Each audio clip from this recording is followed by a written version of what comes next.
வணக்கம்.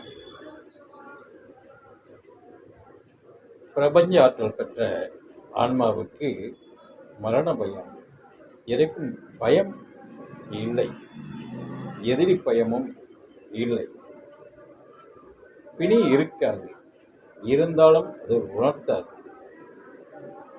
இன்பமும் துன்பமும் இரண்டையும் கடந்து நிற்கும். எல்லாம் ஒன்றாக உணர்த்தும். இன்பம் என்ன, துன்பம் என்ன என்று பிரித்து காட்டாது. ஒன்றாகவே தெரியும். அது தனித்தனிப்படுத்தாது, பிரித்து காட்டாது. மனது பேரின்ப ஊற்றாக ததும்பும். மனது பேரின்பமாகவே இருக்கு. அதுதான் பிரபஞ்ச ஆற்றல். இது ஒரு வழிபாடும் இல்லை, ஒரு நோக்குதலும் இல்லை. பிரபஞ்ச என்ன ஆன்மாவின் ஐக்கியப்பாடு தான். இது வழிபாட்டு முறை அல்ல. ஆன்மா பிரபஞ்சத்தினுடைய வெட்டவெளி ஐக்கியத்தினுடைய ஐக்கியப்பாட்டில் இருந்தால் அது அந்த ஐக்கியப்பாடு தான் கனெக்டை உண்டாக்கும். பிரபஞ்ச நிலையே தொடர்படுத்திவிடும். இது ஒரு வழிபாடு முறையும் அல்ல, கடந்த விஷயம், மதம் சார்ந்த விஷயம் இல்லை. மதமும் இல்லை, மார்க்கமும் இல்லை.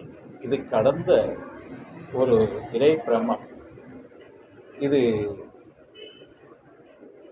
எந்த வித மார்க்கத்திலையும் இணைவது இல்லை. எல்லா மார்க்கத்துக்கும் பொதுவான பேரின்ப ஆற்றல், மதத்தை கடந்து நிற்கக்கூடியது தான் பிரபஞ்ச ஆற்றல். இது வழிபாட்டு முறைக்கு வராது.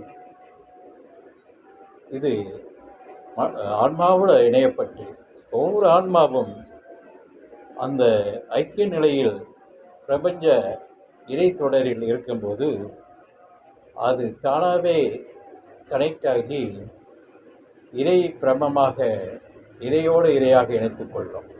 இதுதான் அதனுடைய பேரின்ப நிலை. இது அனைத்தையும் கடந்தது, உருவமற்றது, உள்ளத்தை நேசிப்பது,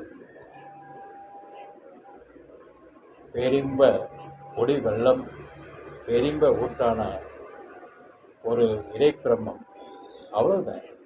இதை கடந்த அனைத்தையும் கடந்து நிற்கக்கூடியது. ஒரு வட்டத்தில் அடைக்க முடியாத